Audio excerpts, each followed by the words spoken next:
What's up, guys? Welcome back to Bird Dog Gaming, where today we're going to talk all about Sega's big, bulky handheld, the Sega Game Gear. And since I don't know a whole lot about it, I reached out to Craig from Craig's Game Room. Craig, what's going on, man? What's up, Christian? Thanks for having me on here. I'm excited to talk about one of my favorite all-time consoles with you. Happy to have you, dude. So let's talk about Sega Game Gear. I understand that you're going for a full set, right? Yes, I am. I'm going for the full Game Gear North American set. I'm currently at 202 out of 234 games or so. I absolutely love collecting for the system. Surprisingly, I actually never had the system growing up. I was more of a PlayStation and Nintendo kid growing up. And when I was younger, the only exposure to Sega that I actually had was the Dreamcast, because my dad bought it for the sports games. So I spent a lot of my collecting career kind of going back and trying to go through and collect more for things that I actually am not familiar with, just because I think it's fun to discover lots of new systems that I don't know a lot about and discover games and libraries. And you never know what you're going to find, so it's fun to go through and just find a bunch of different stuff. And one of the systems I've done that with is the Game Gear. And it's a fun system to collect for. A lot of people don't collect it. It's very affordable for the most part, which is cool. And I've discovered a lot of great games that I had no idea existed until I started getting into the Game Gear. And I fell in love with the system once I started doing it. And personally, I would argue that the Game Gear is a better system and has a better game library than the Game Boy. That is a pretty bold statement, man. Well, awesome. I am excited, if not a little bit nervous for my wallet, to talk about the Sega Game Gear today, so let's get into it.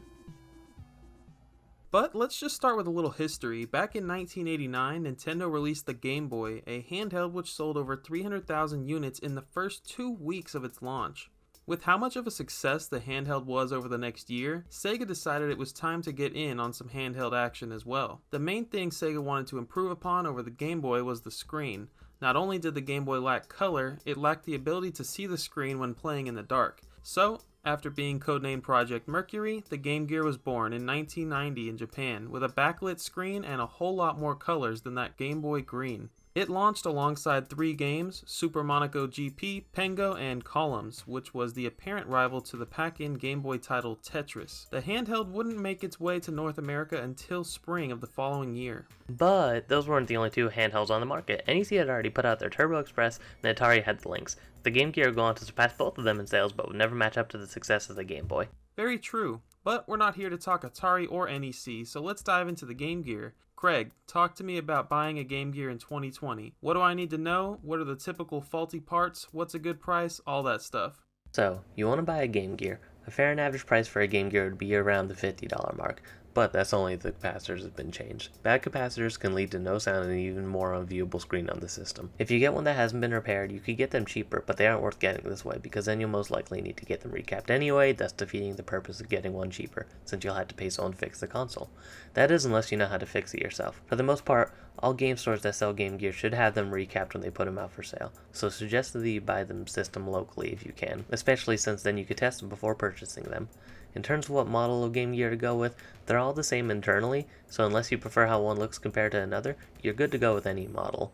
With that being said, we'll get into console variants later. Other than buying the console, there are some ways to improve and give yourself the best possible way to play. First thing, you can get a rechargeable battery pack to expand the console's battery life. The Game Gear only lasts a few hours, and it takes 6 AA batteries, so investing in one of these is never a bad idea. If you're into modded or getting modded consoles though, there's no better upgrade that you can give the Game Gear than the McWill LCD. The McWill LCD mod makes the screen look modern and pixel perfect. The original Game Gear screen is pretty blurry and washed out, so this mod makes a world's difference. It's a fairly expensive mod, and it has about a $200 average commission install price, but it is totally worth it, and I would almost argue is required to fully enjoy playing the system if you want to play it regularly. This also expands battery life because the Game Gear isn't using battery to power the fluorescent lights the screen normally uses, causing the battery life to double in my experience. Another modification for the Game Gear worth noting is the HDMI and AV out mods. These often result in losing a place to put in batteries, so alternative power methods will be needed to play with this mod. This is also expensive to get done, but is one of the only 2 ways to play Game Gear on the television, with the other being a Retron with a Game Gear adapter. But you don't just want the console, right? You want to flex that new bad boy with some accessories straight out of the 90s. That's right. I know there are a few accessories worth mentioning for this system. Let's go ahead and start with the TV tuner. I feel like I would have used the heck out of this as a kid. Nowadays, you have a TV in every room of the house and then a couple more laying around. But growing up, at least for me, it wasn't like that. So being able to put some cartoons on my own personal screen would have been too cool. But it was actually more than just an antenna for your handheld. It supported mono AV input, so you could literally take your VCR or even another console and output it to the Game Gear's screen. Super cool. Then you had the wide gear, which would quickly be replaced by the super wide gear.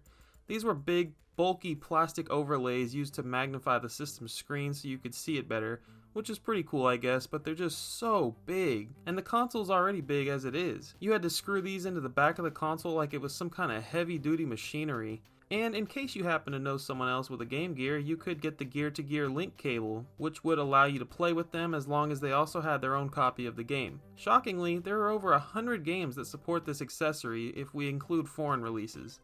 In 1992, there was an accessory that allowed you to play your Master System games on the Game Gear.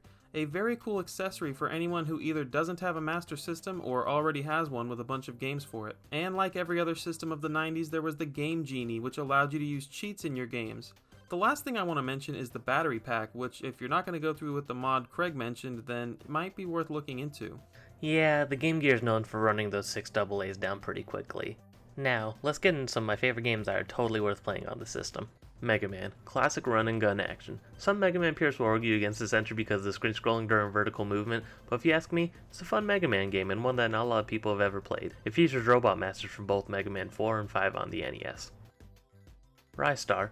This is my personal favorite game not only for the Genesis, but for the Game Gear as well. It's an awesome platformer with tight controls, beautiful sprites and music, and lots of challenge. Unlike most platformers, you grab and throw enemies instead of jumping on them. If you're only going to play one game on the Game Gear, this would be my pick.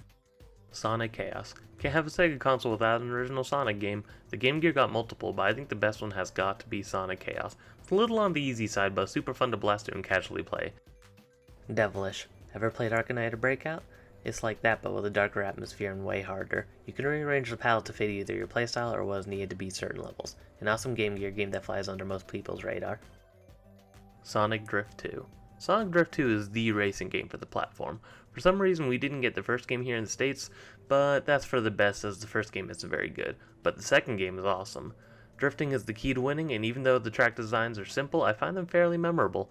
It's also worth mentioning that this game can be played with 2 players. Vampire, Master of Darkness. This game is very blatantly inspired by the NES Castlevania games. You go left to right killing monsters and picking up stronger weapons to fight a boss at the end of each couple of stages. It's a little easier than your average Castlevania, but you won't find yourself breezing through it either.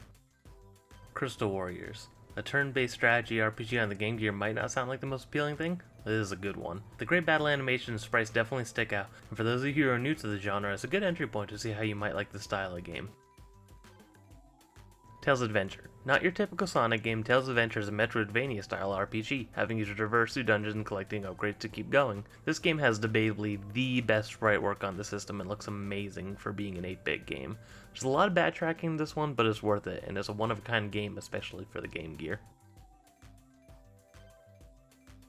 Mortal Kombat 2. There are plenty of Game Gear fighting games, but I wanted to suggest Mortal Kombat 2, as I think it's the best one. I'm a huge fan of the Mortal Kombat series, and Mortal Kombat 2 just happens to be my favorite game in the series. Of course, a portable version of the game from the 90s isn't going to be on par with the arcade version, but it still plays great and is worth picking up day one. Like Sonic Drift 2, this could be played with 2 people.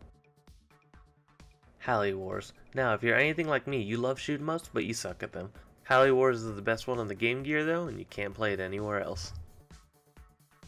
And I also want to quickly mention a few good imports that are worth looking into since the Game Gear is region free. Tails Sky Patrol, Mortal Kombat 3, Griffin, Coca-Cola Kid, Panzer Dragoon Mini, and Pango. Dude, the last one looks awesome, and you described me perfectly. I love shmups, but I'm just not great at them. All 10 of these look awesome, and I'm eager to hop on eBay right after this video ends. Different colored consoles were not as common in 1991 as they are today. With that being said, let's talk about the variations of Game Gear hardware available to you. Here in North America, you had the plain gray Game Gear and you had the blue one. That's it. Oh, and then there was a Majesco one that came out in 1999. It's the same gray color as the original model, but this time the Sega Game Gear logo is all white as opposed to the red, green, and blue shapes we're used to seeing. Majesco's model is known as the Game Gear Core system and features a slightly better screen as well as some upgraded capacitors. Majesco actually made the Model 3 Sega Genesis as well, so it doesn't surprise me that people say this one feels cheap. Now, if you're in Japan or maybe you just feel like importing, you can get yourself one of these awesome variants. Who doesn't want a red Coca-Cola Game Gear? Yeah, and I love myself the Magic Knight Rare Earth one. I've actually been thinking about adding it to my collection lately. And speaking of collections, here's the part of the video for all you collectors out there. Alright, so here's what's deemed some of the more rare and collectible games for the Game Gear. Spoiler alert, Codemasters makes Game Gear collecting a nightmare. Battletoads. Finding a cartridge for Battletoads is not too challenging, but finding it complete is. Last Action Hero. Similar to Battletoads, you often find the cart but no manual box to go along with it. Tails Adventure. My guess for Tails Adventure's rarity is that it wasn't a Sonic game, it was about a sidekick, and it was a spin-off of, at the time, a niche genre, so it makes sense why this one wouldn't get mass-produced. Mega Man. Now, I'm assuming this game's rarity is chalked up by the following. The game wasn't developed or published by Capcom, and it was sub-licensed by British publisher US Gold as a North American exclusive. So, there's a good chance that the game only got one print run due to the weird legalities around the game, but that's just a guess, I don't have any concrete evidence for that one. FIFA 96. This game is definitely a sleeper hit for Game Gear collectors. You don't see the cartridge for sale very often, and I've never even seen a boxed copy of the game that wasn't a stock photo. Alright, here's where we get into the Codemasters games. There are 5 for the Game Gear in North America. They are Cosmic Spacehead, Fantastic Dizzy, Micro Machines, Pete Sampras Tennis, and CJ Elephant Fugitive. All of these games are hard to find. Micro Machines will give you the least amount of trouble, but still far from common. Cosmic Spacehead and Fantastic Dizzy are about the same rarity, but CJ Elephant Fugitive and Pete Sampras Tennis are the rarest Game Gear games. They never go up for sale, and when they do, they're gonna cost you a lot. Now, Codemasters sold their games in a messy way. Many of their games, even if they are meant to be sold in America, were sold in Europe.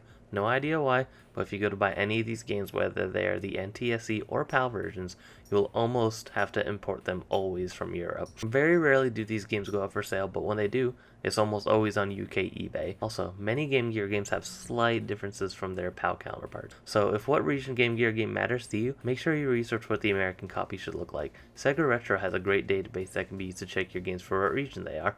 Sega Retro is a great site to be on. One more thing I want to mention for sure is the Game Gear Micro that just recently got announced from Sega of Japan. They're around $50 and they are insanely small. I can't believe they're even real. If you don't know, the Micros come in 4 different colors and each color has 4 different games on it. So in other words, you can play 16 of Sega's greatest Game Gear games on 4 different teeny tiny screens for only $200. Yeah, I personally think you're better off spending that money on a real Game Gear and a Mick Will mod, but maybe that's just me. I do think it's cool to see Sega recognizing some of their earlier work. Overall, Sega's Game Gear is still so loved by so many people, and getting new capacitors installed is totally worth it. I know mine need to be replaced because the audio's been out since I got it. I don't know about you guys, but I've learned a ton from this video thanks to Craig. I actually couldn't wait for the video to end, so I've already started shopping for new games for my Game Gear. So, did you have a Game Gear back in the day? Maybe you had an Atari Lynx or the Turbo Express? Let us know in the comments, and if you guys like this collecting guide, I'm sure we could totally do some more in the future. Yeah, I'd love to be on again, maybe talk about another kind of niche system like maybe the Neo Geo Pocket Color. Oh, that's a good idea, man. I think we're going to have to make that happen. Craig, thanks so much for hanging out today and giving me a new perspective on the world of Game Gear. Where can the people find you? You guys can all find me at Craig's Game Room on Instagram and on YouTube. I will definitely leave some links for you guys to follow him in the description below. He's got some great information on variants. He's a big GameCube collector. He's got the full set already, and he actually just got the rarest GameCube game ever made. You might remember it from a few of my videos ago. Go check it out. That's all we have for you guys, and we'll see you next time on Bird Dog Gaming. Have a good one, y'all.